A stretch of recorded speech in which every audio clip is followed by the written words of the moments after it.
está bien, usted prueba, está bien ahí, eso es importante. Y en la escuela pública nosotros tenemos la estabilidad del empleo público, es decir, nosotros no nos pueden echar de la escuela pública sin causa. Con causa, sí, por ejemplo, yo soy sí, yo soy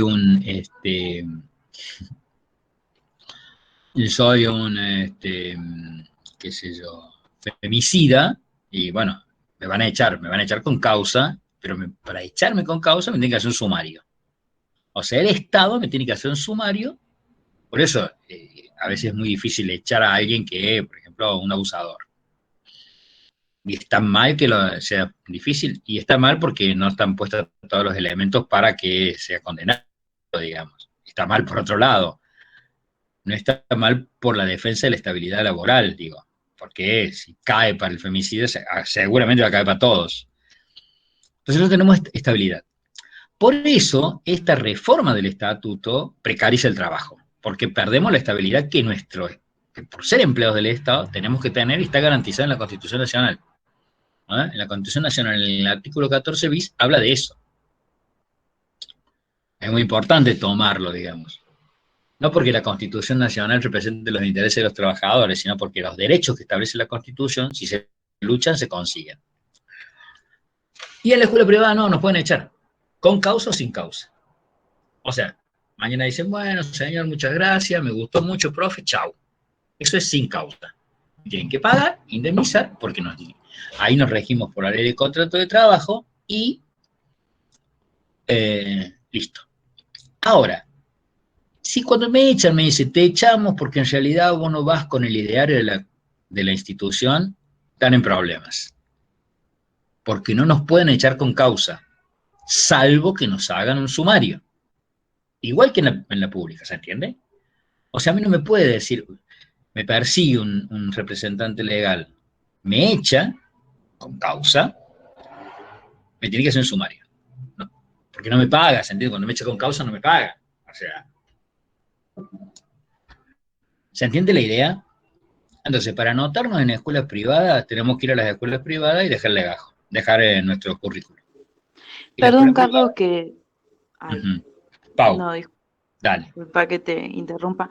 Era para consultarte, ya que estamos hablando de los diferentes tipos de, digamos, de inscripción, ¿cómo sería también para el caso de las escuelas primarias, que era algo que quedó pendiente?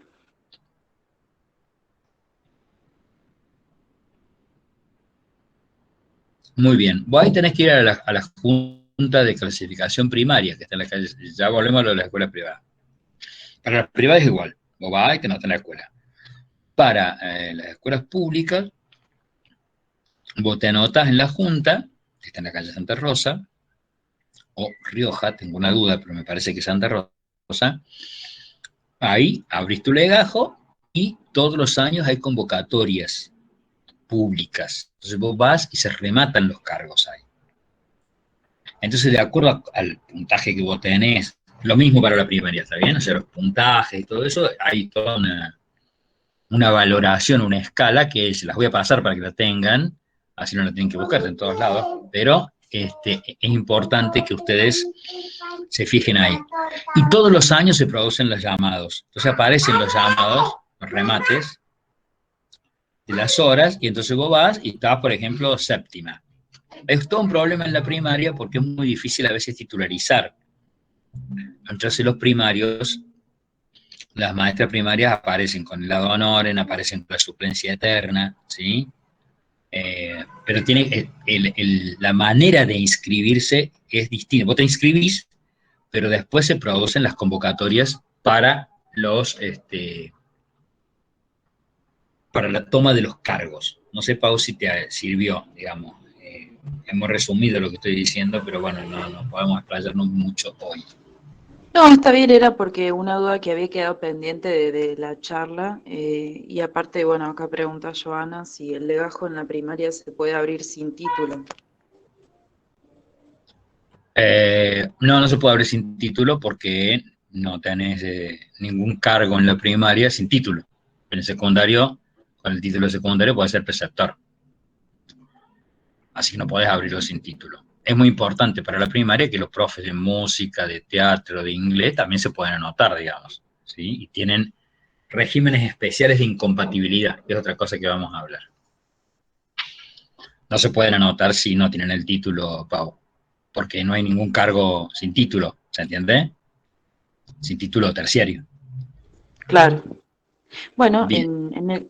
después las otras preguntas que estaban girando, que eran las primeras que se hicieron, si hay una fecha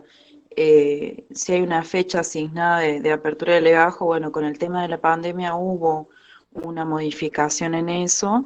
El año pasado, de hecho, la Junta de Selección de Secundarios no estuvo abierta y este año todavía no abrió. Uh-huh.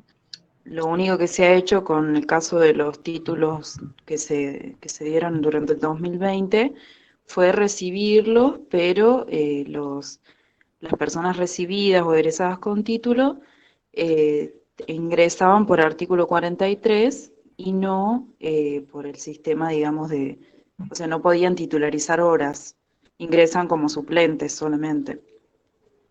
¿No es cierto? Esa es otra cuestión que estaban comentando en el chat. No sé si vos podés detallar un poquito más Ahí eso. vamos a hablar un poquito de eso. Ahí vamos. Sí, sí, estoy de abajo para arriba viendo, pero lo vamos a tomar a eso porque lo tenía anotado.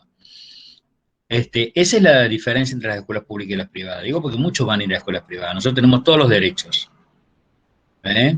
Tenemos los derechos a la licencia, tenemos los derechos a la libertad de cátedra, tenemos todos los derechos. No nos pueden conceptuar, por ejemplo, pero eso se pelea porque ustedes se imaginarán que en la escuela privada y no nos pueden echar eh, con causa sino en sumario.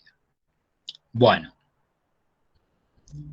los pasos para impugnar una convocatoria es, no hora de haber tenido ganas de impugnar alguna, es ir a la escuela, hacer una notita y nomás decir, bueno, impugno, no la convocatoria, sino la resolución de la convocatoria, impugno la resolución por tal cosa, pido el nombre de la inspectora, siempre los recursos y las notas las dirijo a las inspecciones por intermedio de las direcciones, así funciona, tiene que ver con el derecho administrativo y hago una impugnación y me contestarán. Si no me contestan, veo qué hago para seguir. Eh, Mariana, ¿qué es ser interino o suplente? Vos sos profesor titular cuando no hay un titular. Alguien se jubiló o renunció y esas horas están vacantes. Como son vacantes, se llama para titularizar. Si hay un profe que tiene un cargo de mayor jerarquía o tiene una enfermedad de largo tratamiento, más de 30 días, se convoca para la suplencia de ese cargo. O sos suplente de ese docente hasta que el docente vuelva. Esa es la diferencia, ¿sí? Entre titular y suplente. Interino es una lotería, digamos. ¿Qué es lo que es el interinato? Cuando hay algún, y esto es muy importante porque tiene que ver con lo que Pau preguntó, recién o comentó. Eh, el interinato es cuando hay un cargo, esto era antes, digamos, que no se tiene que cubrir en el año, entonces te nombran un interino. O con por ejemplo, pasa mucho en los SENMA, digamos, los de adultos, aparece mucho la figura del interino, porque como son horas que sí, supuestamente son a término, vale decir, a fin de año se terminan, entonces nombran un interino, porque un titular no pueden nombrarlo porque eh, va a seguir siendo profesor titular y hay que pagarle hasta que se reubique, entonces nombraron un interino. Pero con la pandemia, esto, que fue una lucha muy fuerte en el 2020, una de las luchas más fuertes y se consiguieron algunas cosas, fue la cuestión de que había profes sin alumnos y alumnos sin, había alumnos sin profe y profes que necesitaban las horas. Entonces, como no nombraban a nadie porque era todo virtual y se suponía que nadie laburaba y todos estábamos trabajando a cuatro manos, entonces apareció la cuestión de los interinatos. Y ahora hay una resolución que dice que se nombran como interino, vale decir, avanza la precarización laboral. Porque el interino tiene un término. ¿sí? Termina a fin de año. Muchas veces conviene tomar una suplencia antes que un interinato. Porque si vos sabes que ese suplente está en un cargo de mayor jerarquía y no va a volver, qué sé yo, por ahí, digamos, no hay plazo para eso. Ahí va a venir una lucha muy grande, Pau. Va a venir una lucha muy grande porque todos los interinos que están este año y que van a seguir el año que viene como interinos, hay que exigir que se titularicen. O sea, hay que exigirle al Estado que los titularice. Porque la única situación del interinato es la búsqueda de la precarización laboral por parte del Estado. Porque no había ningún elemento el año pasado, en el 2020, para no tomar las listas de orden de mérito del 19 y tomar docentes. Lo que pasa es que no tomaron docentes. Y ahora eso se agrava mucho más, usted no es un tema para que nosotros discutamos acá hoy, pero por ahí sí más adelante, con el tema de las dispensas. Es decir, muchos docentes, por la ley, por una ley nacional, por un decreto que tiene que ver con los riesgos sanitarios frente a la pandemia, estaban dispensados, es decir, nombraron suplente y ahora los mandaron a todos los dispensados a volver después de la primera dosis de vacuna, como si la primera dosis de vacuna, tengo un caso muy cercano, me inmunizara. Entonces todos los docentes dispensados vuelven y los que estuvieron cubriéndolo, que por supuesto no vieron un mango, están en una situación que no saben qué va a pasar. Entonces ahí hay se va a ver relación a eso. Es una cuestión que nosotros tenemos que mirarlo con una lupa, digamos, cuando nosotros tengamos una situación de estas características, si yo estoy respaldado por un delegado, si estoy trabajando en una agrupación, si desarrollo una tarea de política gremial, puedo enfrentarlo. Porque